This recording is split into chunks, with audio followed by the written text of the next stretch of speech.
వనంలో తన పంట రాసి చూసి నాకు జామ పండు ఇచ్చి తల మీద చేయి పెడితే తండ్రి లెక్కనుకున్నా ఎండి గిన్నెల పాలు పోసి నాకిస్తుంటే దండి గుణము చూసి దండాలు పెట్టినా కాటు వేసేదాకా తెలవాదయ్యా నాకు కడుపులో విషమయ్యి అది పెరిగిపోయింది కొరగాని బతుకయ్యిపోయిందయ్యా పోయిందయ్యా కొరివి పెట్టి సాగా నంపాలయ్యా సంపాలయ్యా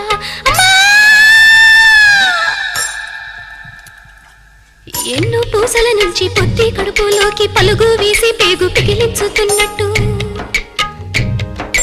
ఎన్నాడెరుగని నొప్పి ఎందులకి నొప్పి ఈ బాధ నాకెందుకు వచ్చిందయ్యా వచ్చిందయ్యా